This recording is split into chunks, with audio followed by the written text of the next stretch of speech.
Day.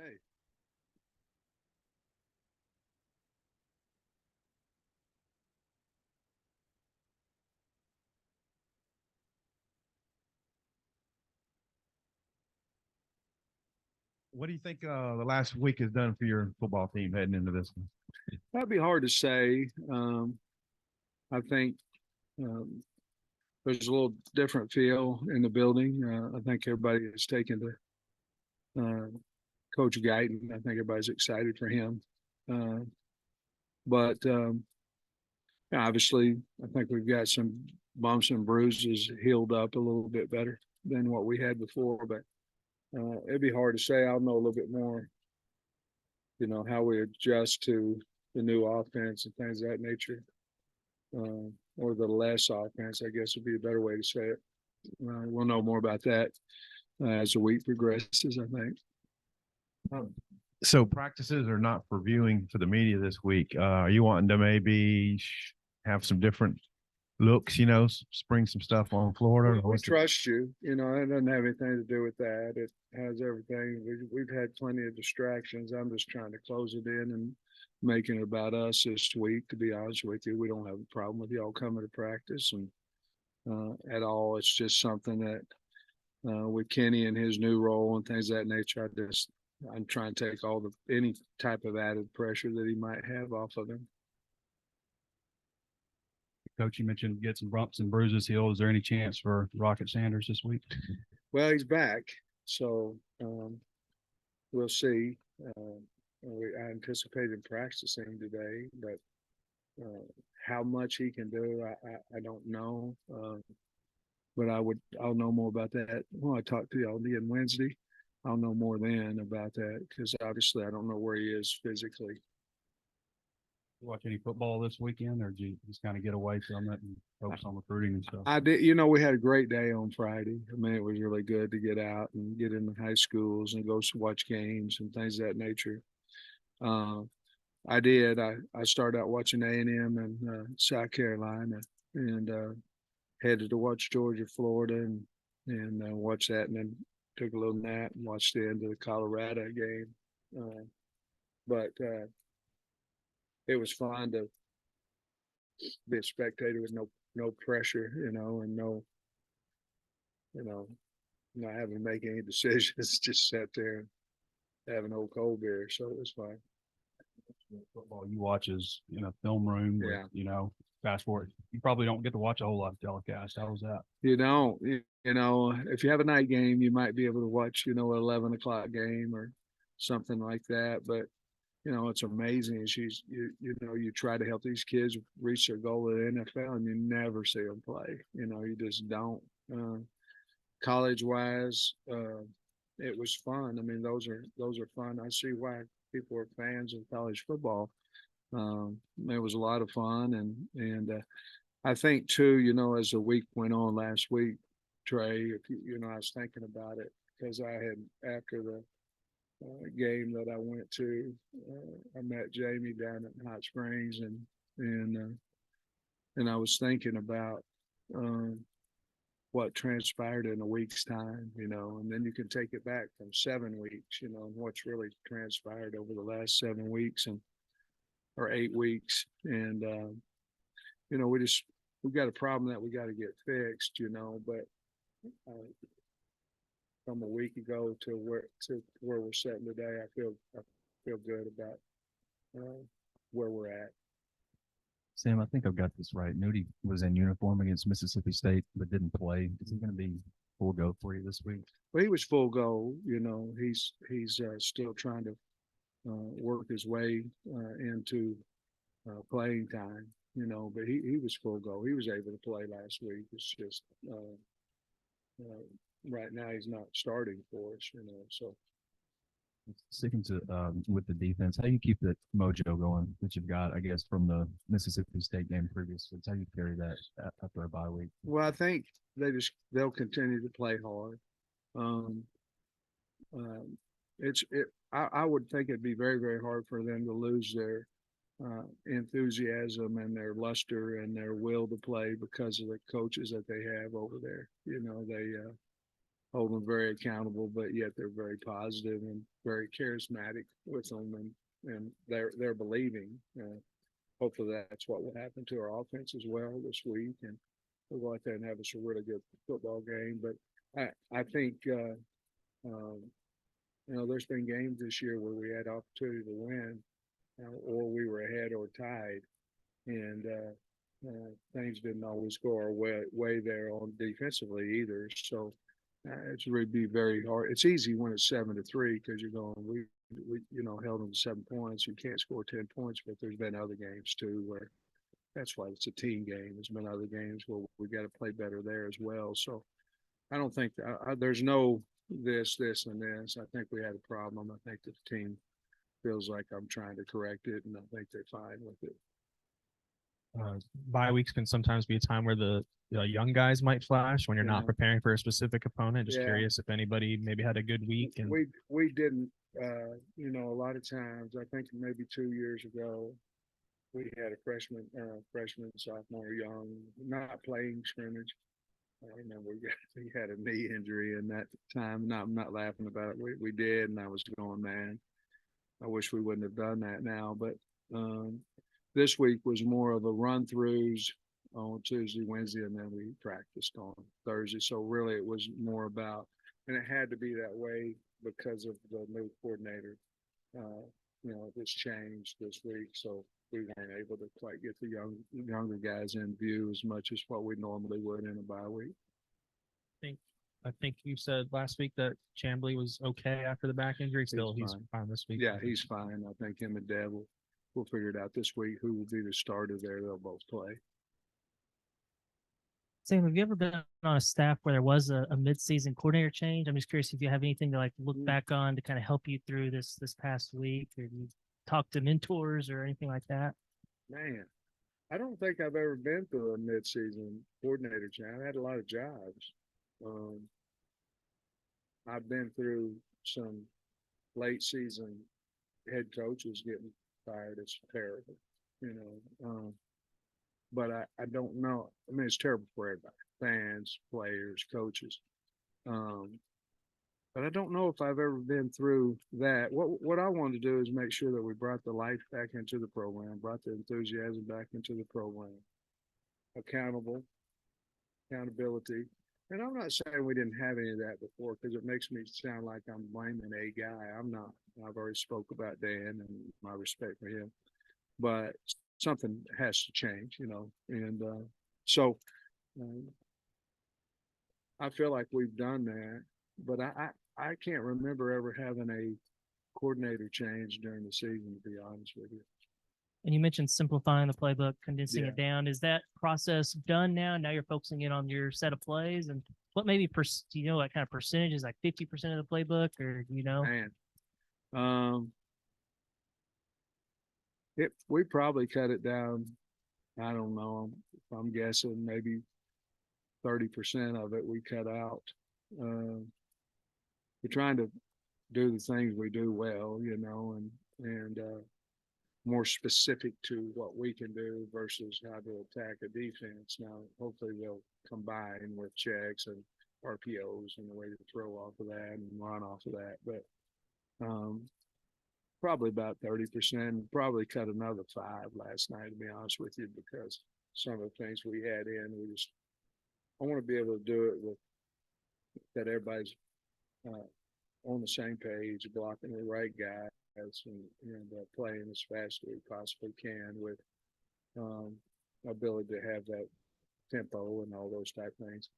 And so you have to cut your playbook down a little bit because of that. But what we're doing, I think we're doing pretty good. And so we cut a little bit out of it last night. Talk about chipping and stuff with the running backs and tight ends in the past. I was curious how you, assess the pass protection from the running back group to this point in the season.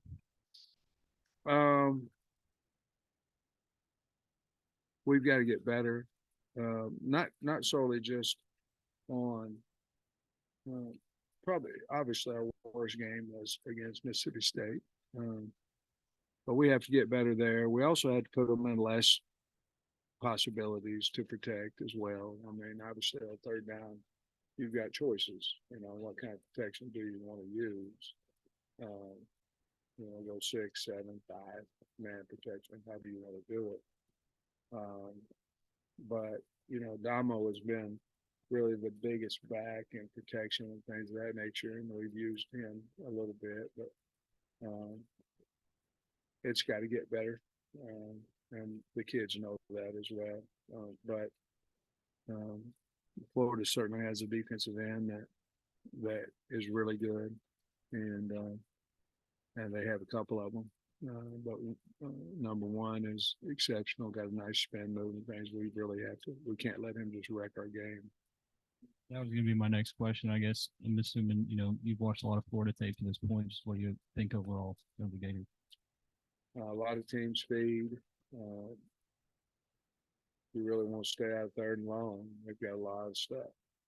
So we're having to figure out exactly how we're attacking that. We've got an idea of how we think we can win third down.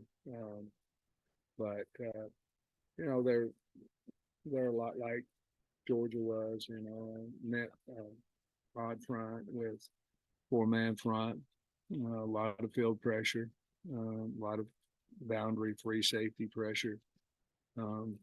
Third down, big time exotic team. Offensively, they want to get the ball to the edge, whether it's stretch, whether it's reverses. I really like what they're doing offensively. They are hiding the football. It's old school wing T, who has the ball. I mean, it's not wing T, but you get the idea that they want you to figure out where the ball is a little late, and a lot of dressing pre-snap and post-snap. But they're really wanting to attack the edges, no matter what that might be. A lot of reverses, a lot of jet sweeps. They've got at least two really good running back that they love to run the stretch with, and we're both really good players. The quarterback, very accurate and throw a lot of deep balls, but the balls that he throws is very, very, very accurate. Very good player.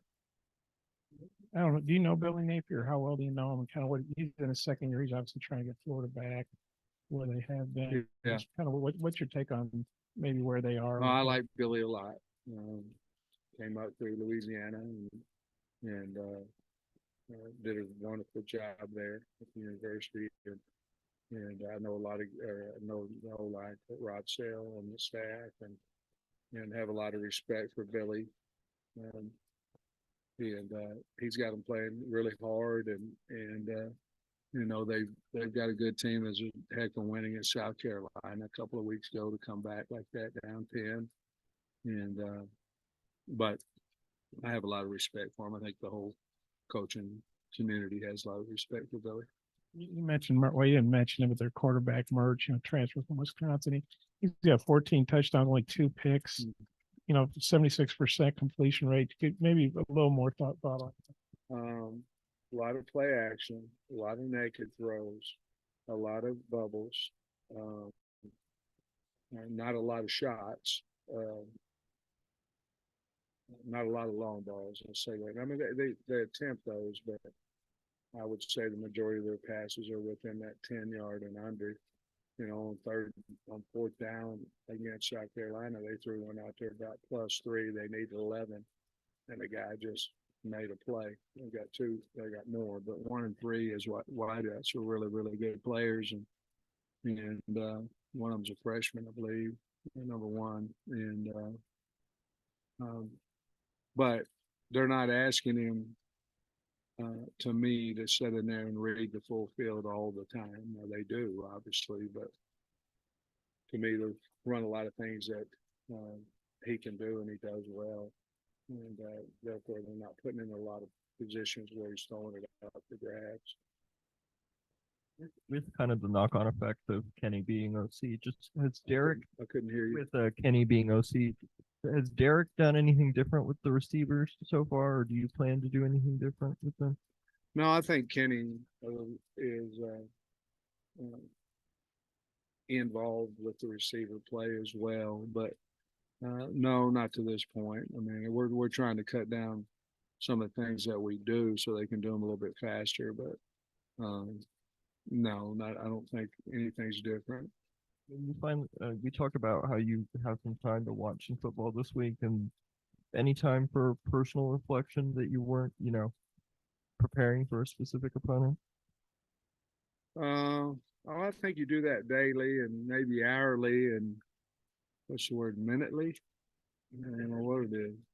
I think you do that anytime that you are in a situation that we're in. I mean, you either give up or you try to figure out how to get out of it, And so, yeah, I think there's a lot of reflection on what we've done right, what we've done wrong, how to correct it, how to get better, those things of that nature. But the key is, are we fighting like hell to change it, or are we not? And I can promise you that we are, and we means everybody in the building and the players. Hey, so I know you went to the Swamp in 13 here, but you didn't go in 20. So I'm wondering how many times you've been there and just kind of what you think of it. We went over, played them when I was at Western Michigan. I think when I was that single year at Tennessee, they came to Tennessee. I haven't been many times in Swamp because obviously when I was at Georgia, we played them over in Jacksonville. I can't remember. Northern Illinois, we went there. But I can't remember going there much. I had COVID the last time we went there, so I didn't get to go. I think I'm sure I'll remember something when I leave about when I went over there, but there hadn't been many times, I don't think. About the bye week for your defense that was playing so well before the bye. Now a chance to get some guys freshened up a little bit. That's got to give them an extra push for the last Yeah, month of the 100% season. correct.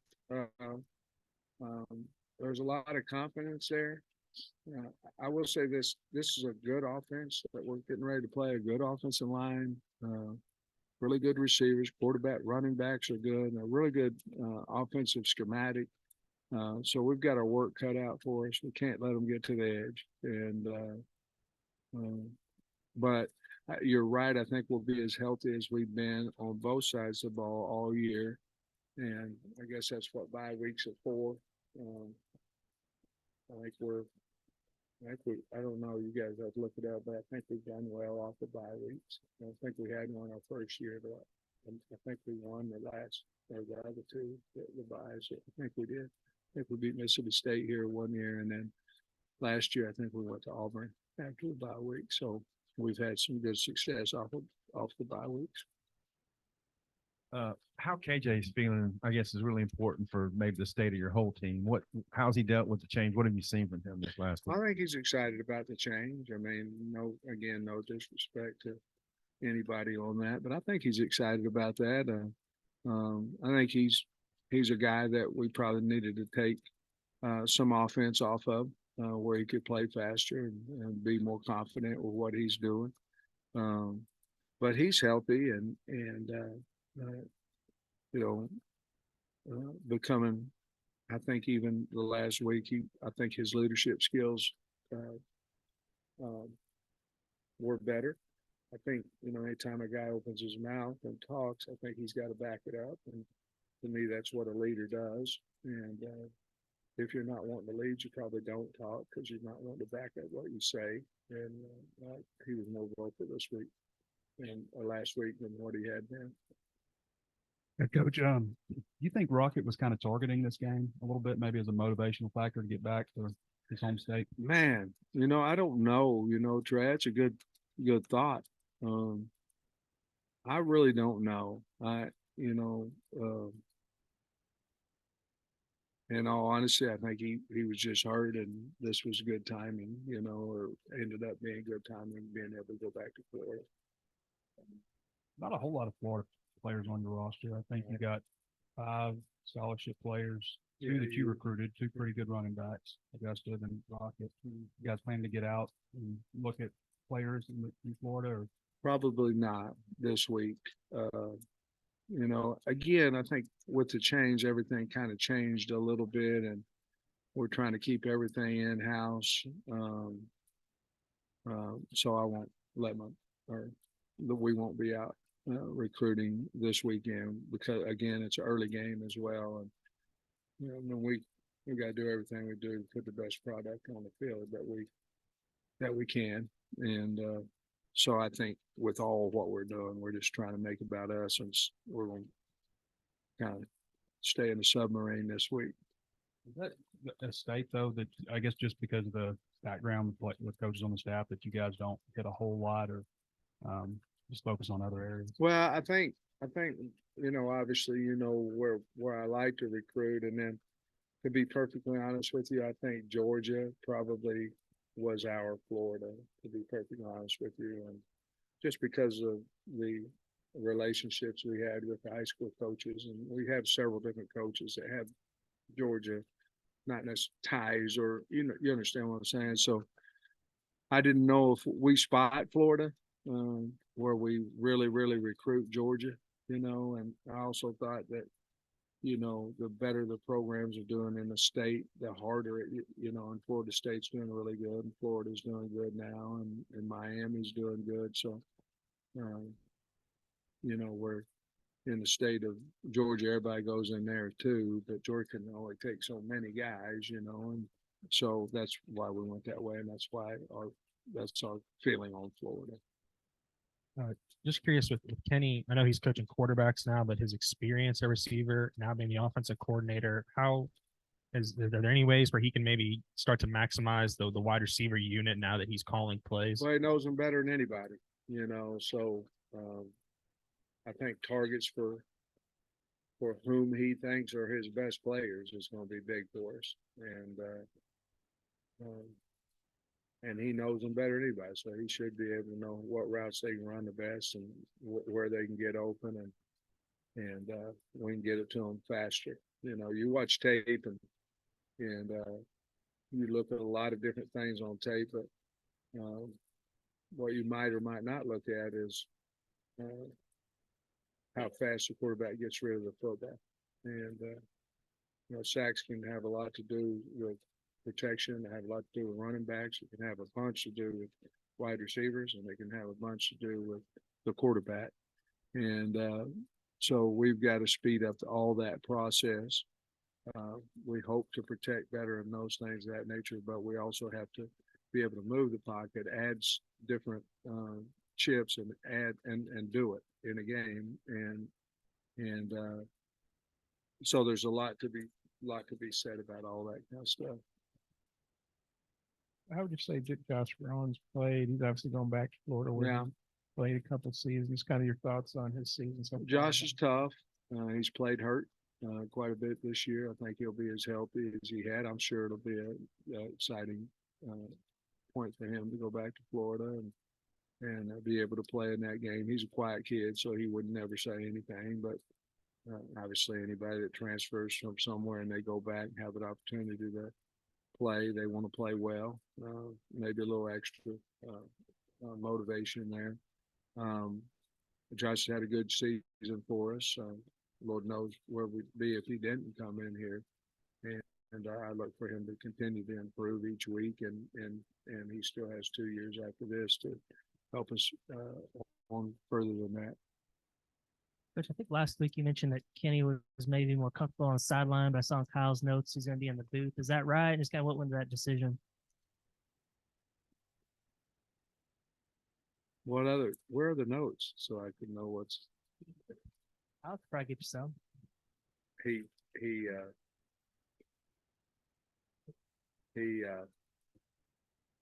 I don't know when he told Kyle, but he told me that he wasn't that comfortable. He didn't think he'd be comfortable on the sideline after he initially thought that's where he needed to be. And I think part of that has to do with Keith, somebody asked me about it. Derek, and so I think part of that had something to do with it, but I think he'll be any coordinator to me that's especially young will be much better upstairs. But I gave him that opportunity to decide what he wanted to do, and he's changed to want to be in the box. And you mentioned Nudie is second team now. Is it anything he needs to do to get back to first team, or is he just kind of got Wally Pitt? Well, I just think, I think there's probably something to be said for that. But Nudie's a good player, and I look for him to continue to compete, and it just is what it is right now. But he certainly can earn that spot back, and expect him to I expect him. He's a great kid, and I expect him to battle his butt off to get it back. All right, guys.